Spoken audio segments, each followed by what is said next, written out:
क्यों ऐसा, मतलब कैसे प्रेरणा आई? क्योंकि क्यों कई लोग जो है ऐसा हो जाने के बाद उनका मन टूट जाता है और पूरा कॉन्फिडेंस खो बैठते हैं, लेकिन कैसे प्रेरणा आई? कौन आए आपके मार्गदर्शक? प्रेरणा तो माता पिता से ही मुझे, जी। है ना, कि मुझे कुछ करना है, जी। बेटे के लिए कुछ करना है, माँ बाप के लिए कुछ करना है, तो इस हालत में अगर मैं चलेगा तो कौन देखेगा। जी। ये सोच लाके फिर मैंने रिकवरी आते गई। जी। डॉक्टर सागर मेरा फिजियो करते थे। हम्म। एक समय ये भी था कि डॉक्टरों भी लेने से क्या फिजियो नहीं करेंगे इनका तो कुछ नहीं हो सकता। जी। बाकी ऊपर वाले की कृपा है जी। कि यहाँ तक पहुंचा मैं। जी। लोगों को प्रेरणा मिल रही है मुझसे। दिव्यांग तो दिव्यांग, कुछ तो ऐसे हैं जिनके वो भी है जी। ना, उनको भी मैं मोटिवेशन करता हूँ कि ऐसा नहीं है, मुझे देखिए ऐसा होगा, जी। ऐसा करने से ये हो। जी। जैन साहब, आप पूरे प्रदेश घूमते हैं और लगभग 40 लोगों को रोजगार भी दिलवा चुके हैं। वो 40 लोग कहाँ से हैं और क्या क्या रोजगार उन लोगों को मिल पाया है? कई ऐसे हैं कि उनकी योग्यता के अनुसार अपन मुहैया कराते हैं। जी। जैसे अपन किसी प्राइवेट सेक्टर में पेट्रोल पंप है, मान लो बच्चे पड़ा हुआ है, वो और कुछ कर नहीं सकते तो अपने यहाँ काम करें। उनसे बात करते हैं कि भैया हमारे दिव्यांग को आप रोजगार दीजिए, और लोग अच्छे करते हैं, उनको रोजगार देते हैं। उनकी योग्यता के अनुसार अपन काम देते हैं। जी। आगे का प्लान है, धीरे धीरे साकार होता जाएगा ऊपर वाले का आशीर्वाद रहा तो। जी। जब सुबह उठते हैं आप तो सुबह से ही आपका संघर्ष चालू हो जाता है, हमने देखे हैं। तो सुबह से लेकर शाम तक पूरे कार्यों में किन किन का सहयोग आपको मिल पाता है और किस तरह से आपकी दिनचर्या की स्थिति होती है? सर्वप्रथम मेरे माता पिता का सहयोग मिलता है मुझे उठते ही साथ, जी। क्योंकि मैं दैनिक दिनचर्या करने में भी असमर्थ हूँ। उसमें सहयोगी मेरा बेटा रहता है। जी। और कुछ लोग और सहयोग करते हैं मुझे, मेरी कॉलोनी का सहयोग रहता है मुझे। जी। मेरे ड्राइवर्स वगैरह हैं उनका सहयोग रहता है। ड्राइवर नहीं आते उपलब्ध तो हमारे यहाँ वो गुड़िया है, उसका सहयोग रहता है हमारी कॉलोनी में। वो के सहयोग से ही मैं यहाँ तक हूँ, और सब उनके सहयोग से ही मैं तक हूँ। स्वयं मैं कुछ नहीं करता। जी। कभी कभी मन उदास हो जाता है, उस समय किस तरह से अपने आप को मोटिवेट करते हैं और किनको देखकर प्रेरणा लेते हैं आप? क्योंकि ऐसे स्थिति में हो जाता है। जी जी होता है जी। जब ऐसा होता है तो मैं चले जाता हूँ साई मंदिर कुमारी चले जाता हूँ। जी। बड़ौदा में साई मंदिर है, वहां जाके बैठता हूँ 1 घंटा 2 घंटा। खाटू श्याम जी का विशेष आशीर्वाद है मुझ पर। जी। एकादशी द्वादशी को मैं बिल्कुल पहुंचता हूँ, कोशिश करता हूँ पहुंचूं। सब भावनाओं का और आपकी आदमी दिव्यांग मानसिक मानसिक स्थिति सही रहेगी तो वो दिव्यांग दिव्यांग नहीं है, वो एक आम आदमी से बढ़कर काम करता है, मेरी सोच ये। जी। समाज कल्याण विभाग का सहयोग किस तरह से मिल पाता है, क्योंकि समाज कल्याण विभाग आप लोगों के लिए स्पेशल विभाग है? जी, उनका सहयोग मिलता है मुझे समाज कल्याण विभाग का। जी। डोनाल्ड ठाकुर साहब है उप संचालक, उनका सहयोग मिल जाता है। कमलेश जी है, उनका सहयोग मिलता है। डॉक्टर नरेंद्र गोरे जी है, उनका भी सहयोग मिलता है मुझे। जी। किस तरह से सहयोग मिल पाता है, बताएंगे? जैसे किसी को, किसी दिव्यांग को किसी चीज की आवश्यकता है और वो नहीं कर पा रहा है, तो उसके लिए हम मिलते हैं। ये सिर्फ एक फोन कॉल पे मुहैया करा दी जाती है। और जो नहीं आ सकता उसको घर और सेवा में कर सकते हैं। जी।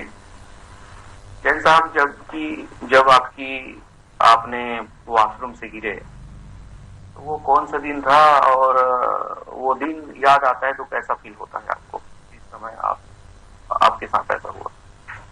वो दिन 11 जनवरी सन 2013 का था। उस दिन को मैं कभी नहीं भूल सकता। दोपहर 3:30 का वक्त समय था जब मैं कैसे हुआ, मतलब फिसल के गिरे कि कैसे गिरे? आ गया था मुझे। जी। लोगों को मैसेज देना चाहेंगे कि ऐसा और कई लोगों के साथ ना हो, थोड़ा सावधानी बरतें। सबसे बड़ी सावधानी ये है कि आप दिमाग से फ्री रहिए। जी। आपको कुछ ऐसा होता है, टेंशन आता है या कुछ होता है, कुछ होने लगता है, तब आउटिंग पे निकल जाइए। मार्क्स रखेंगे तो आप फ्री रहेंगे। जी। परिवार में कौन कौन है साहब, बताएंगे? माता पिता है मेरे और एक 11 साल का बेटा है। जी। वो बेटा का भी सहयोग काफी मिलता है आपको, जैसे कल समाचार बना रहे थे अपन। आगे क्या ड्रीम लेके चलते हैं आप, और आपके फाउंडेशन को किस तरह से डेवलप करने की तैयारी है आपका? फाउंडेशन को मैं काफी ऊंचाइयों पे ले जाना चाहता हूँ। हमारे फाउंडेशन की सबसे बड़ी बात यह है कि सक्षम जन फाउंडेशन में कोई भी पारिवारिक मेंबर नहीं रहेगा किसी का। जी। और जितने भी हमारे साथ जुड़े हुए हैं सहयोगी, सब समाज सेवा में अक्सर हमारे बहुत प्रोजेक्ट है अभी समाज सक्षम जन फाउंडेशन के प्रोजेक्ट है हमारे, जी। जिसमें धीरे धीरे आप बताते जाएंगे, आगे होता जाएगा, आगे आगे आप चलते जाएगा। जी। जी। तो अभी तक छत्तीसगढ़ के किन किन जिलों में आपके मेंबर हैं और किस तरह से कार्य को कर रहे हैं? हमारे रायपुर में है, रायगढ़ में और अच्छा कार्य कर रहे हैं। जी। हमारे साथ अपने आप जुड़ते जा रहे हैं धीरे धीरे हमारे को देख, और जो सेवा के लोग रहेंगे वही हमारे साथ जुड़ेंगे। हमारी रायगढ़ की संस्था, हमारी एक विभू अग्रवाल जी हैं और एक चंचला पटेल जी हैं, जी। वो संभाल रही हैं। जी। रायपुर से आशा गुप्ता जी संभाल रही हैं। जी। धीरे पूरे छत्तीसगढ़ स्टेट में हमारी संस्था का काम चालू हो जाएगा धीरे धीरे। जी। आप गौ सेवा भी करते हैं, आपके कार के फ्लैट में गौ सेवा का प्रदेश अध्यक्ष का? अच्छा, वाहिनी सेवा संघ का प्रदेश प्रभारी हूँ। जी। ये जिम्मेदारी सौंपी है जी। और बखूबी निभा रहे हैं हम धीरे से, जैसा भी हो पाता है बन पाता है। जी। तो गौ सेवा जिले की हमारी सबसे बेहतर राष्ट्रीय गौ रक्षा वाहिनी की गौ सेवा संघ की सबसे बढ़िया ग्रुप टीम है गौ सेवा में। जी। यहाँ जितने हमारे गौ सेवक हैं बहुत अच्छा कार्य कर रहे हैं। जी। जी। जी। आगे और किस तरह से जो 40 लोगों को स्वरोजगार दिलाए हैं वो कहाँ कहाँ से है, और आगे और कितने लोगों को स्वरोजगार दिलाने का प्रयास है? हमारे पास जैसे बायोडाटा आता है उनका, तो हम उसमें पहले देखते हैं कैसे क्या है, इसको कहाँ पे करा सकते हैं, और हम चाहते हैं उनके घर की नजदीक को रोजगार दिलाएं जिससे उनको आने में तकलीफ ना हो। प्रमोद साहब, सबसे बड़ी दिक्कत जो है फाइनेंशियल को लेकर होता है, फाइनेंस प्रॉब्लम। तो फाइनेंस जो दिक्कतें हैं उसको किस तरह से आप उसको हैंडल करते हैं? फाइनेंस हमारी कमेटी, हमारे जितने मेंबर्स हैं स्वयंसेवी जितने, आपस में डिस्ट्रीब्यूट कर लेते हैं कि भाई इतना इतना करेंगे तो उसका रोजगार चालू हो जाएगा। फिर उससे वापस भी लेते हैं। वापस लेने का एक ही उद्देश्य है, अगले में खाने की क्षमता चाहिए, वो उसका जो रिटर्न आएगा उस पैसे से अगले को रोजगार मिल जाएगा। जी। निश्चित रूप से आपकी जो प्रेरणा है उनसे हम भी प्रेरणा लेते हैं, और कहीं न कहीं एक जंग भरी रास्ता है आपका, और जिस लोगों के हाथ पैर सलामत है उनको भी आपसे सीख लेनी चाहिए, और एक बहाना जो होता है वो बहाना लोगों को खत्म करना चाहिए। जिस तरह से आपकी अभी स्थिति है वाकई में ईश्वर आपको और आशीष दे। सचमुच में इस समय आप काफी संघर्ष कर रहे हैं, और आपकी जो फाउंडेशन है उनको साधना न्यूज भी हमेशा सपोर्ट करेगी। आगे भी जिस तरह से आप डेवलप करने की प्रयास कर रहे हैं फाउंडेशन को, कहाँ कहाँ और आपकी टीम को मजबूत करेंगे, विस्तार से बताएंगे। हमारा सर जो भी सेवा रहेगी, मैं चाहता हूँ कि लोग हमारे साथ जुड़ते जाएं और जो भी कार्य करें हम सेवा के क्षेत्र में वो सेवा ही कहलाए। मैं चाहूंगा कि ये संस्था हमारे साथ भी और हमारे बाहर भी चलती रहे। जी इसमें हमारा एक वृद्धाश्रम डालने का है, जी। जिसमें 4 लेवल की सुविधा रहे। ये मेरी, अगर हमारे माननीय मुख्यमंत्री जी साथ दें और इस सब काम में हमें थोड़ा सपोर्ट करें दिव्यांग साथियों का, तो ये संस्था जी। हम आशा तो करेंगे। सीएम साहब से मिले कभी आप? समय लेने का प्रयास किए सीएम साहब से? जी हाँ, वो जल्दी समय देने आते हैं, फिर उनसे मुलाकात हो जाएगी। जी। आपके जिले में होम मिनिस्टर भी है ताम्रध्वज साहू जी, जिसको लोग बाबूजी के नाम से जानते हैं, उनसे भी एक बात जी बताएंगे। बाबू जी का भी भरपूर सहयोग रहता है, कुछ भी काम के लिए अपन किसी को भी भेजते हैं, वो काम तत्काल कर दिया जाता है। जी जी। गौ सेवा को अक्सर लोग जो है एक आरएसएस के नाम से जानते हैं, लेकिन मैं कल चर्चा कर रहा था तो आप बता रहे थे कि आरएसएस नहीं है। थोड़ा सा क्लियर करेंगे, हमारे दर्शक देखते हैं। ये राष्ट्रीय गौ सेवा वाहिनी गौ सेवा संघ है, ये आरएसएस से जुड़ा हुआ नहीं है, ये सिर्फ गौ से ही जुड़ा हुआ है। कभी कभी क्या है कि लोग जो है बेवजह फोन लगाते हैं और यहाँ गौ है, गौवंश है, इनको स्थायी करिए। कभी ऐसा हुआ आपके साथ? हमेशा होता है ऐसा। बताएंगे, एक दो उदाहरण बताएं। पाती है, हम बिल्कुल पहुंचने की कोशिश करते हैं जी। और हम चाहते हैं कि हर 5 किलोमीटर गौ सेवा का रहे। मैं भी इसी टीम करना जा रहा हूँ, हर 5 किलोमीटर पे हमारी संस्था का रहेगा कि मान लीजिए यहाँ से दूर 20 किलोमीटर दूर तो मैं पहुंच नहीं पाऊंगा, तो उपलब्ध नहीं हो सकता मैं जी। तो मैं हर 5 किलोमीटर हमारी संस्था का हो रहे हैं। और फंड की बात करें अपन, तो वहीं पे आसपास की दुकानों में हम अपनी पेटियां लगाएंगे। अच्छा। उसी दुकान में, उसी दुकान पे ही कलेक्शन होगा और वही दुकान को मेडिसिन खरीद के हमारे गौसेवकों को देगा वहीं, और वहां का पैसा वहीं जाएगा। अच्छा, तो अभी स्टार्ट करेंगे इसको कि कर चुके हैं? आगे प्लानिंग में है सभी। अपने साथियों को एक मैसेज, जो आज आप लोगों का दिवस है, दिव्यांग दिवस पूरा विश्व में मनाया जा रहा है, मैसेज एक सभी दिव्यांग साथियों को दिव्यांग दिवस की शुभकामनाएं क्या दूं मैं, क्योंकि दिव्यांग जीवन की जंग है। दिव्यांगता जो है जीवन की जंग है। इस जंग को लड़ते हुए हर दिव्यांग साथी मेरा आगे बढ़ रहे हैं और हर अच्छे कार्यों में आए। और एक दिव्यांग अगर एक दिव्यांग का सपोर्ट करेगा तो हमको किसी की जरूरत नहीं पड़ेगी। 1 से 11 होते हमको समय नहीं लगेगा और बहुत जल्द ही दिव्यांग जन एक मिसाल बनकर अपने छत्तीसगढ़ में उभरेंगे, मैं ये चाहूंगा। जी साहब, कई बार क्या है कि लोग विकलांग होते हैं, दिव्यांग हो जाते हैं, उसके बाद परिवार का सपोर्ट नहीं मिल पाता, लेकिन हमने देखा कि आपके माता पिता आपका काफी ख्याल रखते हैं और जो आपके 11 साल का जो पुत्र है वो भी काफी आपका ख्याल रखते हैं और शूज तक आपको पहनाते हैं। इस तरह से उन लोगों का कॉपरेट आपको निरंतर मिल रहा है और उनके लिए एक आभार। शुरू से ही मेरे माता पिता मेरे लिए भगवान का रूप है और लोग बोलते हैं माँ बाप भगवान का रूप होते हैं, तो मेरे लिए तो मेरा बेटा भी भगवान का ही रूप है जी, जो कि मेरे इतने देख रेख करते हैं इतने अच्छे से। जब तक मेरे माँ बाप तब तक। फाउंडेशन को क्या सोचकर चालू किए थे लोग? कितने लोग फाउंडेशन को चालू किए, कितने लोग मिले शुरू में जब आप फाउंडेशन स्टार्ट किए? तो हम लोग पहले सेवा ऐसे ही करते आ बाद में बोले कि हमारी बात भी चलनी चाहिए, इसको हमने रजिस्ट्रेशन करा और फिर हम फिजियो में आते थे आपस में। वहां पे मुझे सोलंकी जी मिले, हरि सिंह सोलंकी जी।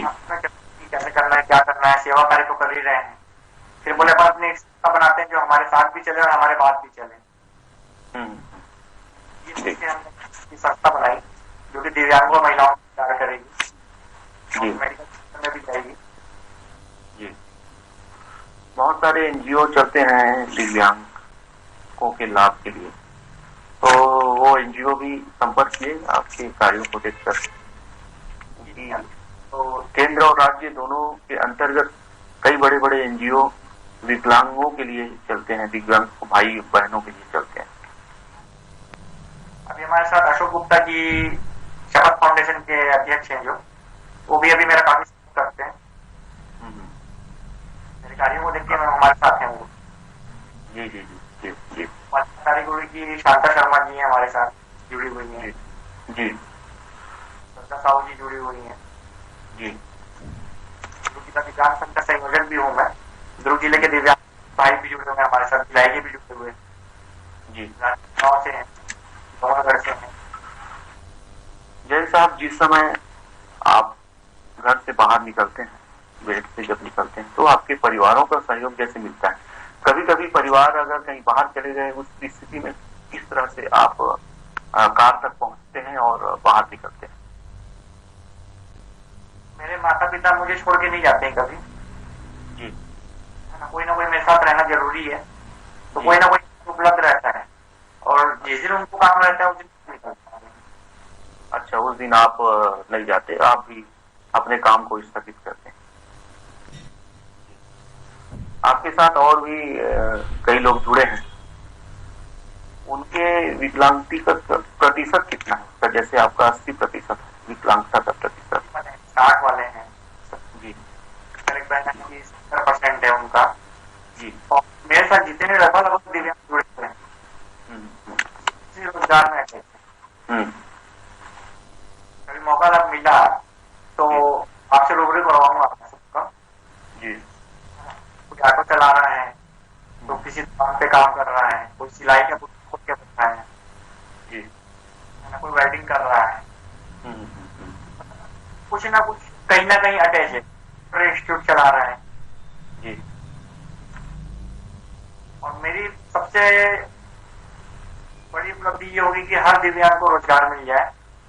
और सरकार से मेरा ये आग्रह है, 350 रुपए जो पेंशन दे रही है, 350 रुपए में एक महीने में क्या होता है किसी का, मैं चाहूंगा कि सम्मानजनक पेंशन दी जाए, रोजगार दिया जाए, और प्राइवेट सेक्टर में भी आरक्षण दिया कि 20% लोगों को लेना है दिव्यांगों को, उनकी योग्यता के अनुसार उन्हें रोजगार प्रदान किया जाए। माननीय मुख्यमंत्री जी से ये चाहूंगा जी। कितना पेंशन चाहते हैं आप लोग जो पर्याप्त हो जाए? सम्मानजनक पेंशन दे दी जाए जी। महंगाई के हिसाब से। 350 रुपए अगर पेंशन देने जाता है, जिनके अकाउंट में आती है ठीक है, और जिनको लेने जाना पड़ता है उसका तो 250 लग जाता है, पूरा दिन खराब होता है। अदर स्टेट में देखा जाए तो पेंशन किसी के यहाँ 1500 है, किसी के यहाँ 3000 है, किसी के यहाँ 6000 की है। अच्छा। छत्तीसगढ़ में हमारे पेंशन कम है। जी। छत्तीसगढ़ के तर्ज पर अलग जो राज्य है वो काफी, मतलब अगर तुलना किया जाए तो अलग राज्य जो है, जैसे एमपी है और राजस्थान है, वो काफी अच्छा पेंशन दे रहे हैं। जैसे बता रहे हैं आप 1500 2000 दे रहे हैं, तो उनका एक जीविका भी अच्छा चल जाता होगा इस पेंशन से। और निश्चित रूप से ये मान के चलिए, मेरे मुख्यमंत्री जी टाइम देते हैं माननीय, तो हम ये चाहेंगे कि जिस दिव्यांगों को रोजगार मिल जाता है और उनकी पेंशन बंद कर दी जाए, जिससे वो पेंशन दूसरे को उपयोग हो पाए। निश्चित रूप से करना चाहता, मैं दिव्यांगों को आत्मनिर्भर बनाना चाहता हूँ, मेरी सोच ये है सर। जी जी जी जी। निश्चित रूप से 300 350 जो पेंशन है वो पर्याप्त नहीं होता, क्योंकि महंगाई का जमाना है, और महंगाई के जमाने में 2000 कम से कम लोगों को मिलना चाहिए। हम भी सरकार से अपील करते हैं कि जितने भी दिव्यांग भाई और बहन हैं और बुजुर्ग हैं, उनको बढ़ा के पेंशन दे, और उनकी 80% वालों को 800 रुपए पेंशन का है, और 80 वालों को 350 का। इनका 80 वालों को भी 350 रुपए मिल रहा है, कहीं वो भी नहीं मिल पा रहा है। इनका कारण क्या है? क्या अधिकारी की लापरवाही है? सब सिस्टम का है सर, अधिकारियों को नहीं बोल सकते अपन, अधिकारियों का नहीं है जी। हमारे सिस्टम किस तरह सिस्टम बताएंगे थोड़ा? जैसे अपन नगर निगम में ही जाते हैं कहीं, दिव्यांग करना पड़ता है गुमटियों के लिए कि आप ये फॉर्म ले आइए, वो ले आइए। मैं चाहूंगा कि सर्टिफिकेट काफी रहना चाहिए, यूनिक आईडी काफी रहे उसकी आईडी के लिए। जी, तो निश्चित रूप से काफी संघर्ष भरा आपका जीवन है। आपको हम सैल्यूट करते हैं कि इस स्थिति में भी आप जो है लोगों को प्रमोट कर रहे हैं, मोटिवेट कर रहे हैं, और दिव्यांग कई भाई बहनों के लिए आप उदाहरण बन रहे हैं। वाकई में जिसके हाथ पैर सलामत हैं उसके बावजूद वो कुछ कर नहीं रहे हैं और सिर्फ बहाना बना रहे हैं, उनके लिए आप बहुत बड़े उदाहरण हैं। और एक बार फिर से दोहराना चाहूंगा, दुनिया में सिर्फ एक ही विकलांगता है और वह है नकारात्मक सोच। इस बात को सच साबित कर न सिर्फ आप कर दिखाए बल्कि 40 से अधिक लोगों को स्वरोजगार भी दिलाए। आपका इस चर्चा पर आए, आपने काफी सार्थक रूप से चर्चा हुआ, और आज के दिन विश्व दिव्यांग दिवस पर आपने एक बेहतर जानकारी हमको दी है और अपने जीवन शैली के बारे में जानकारी दिया और लोगों के लिए उदाहरण बन गए। हम फिर से दूसरे कार्यक्रम पर मिलेंगे। आपका बहुत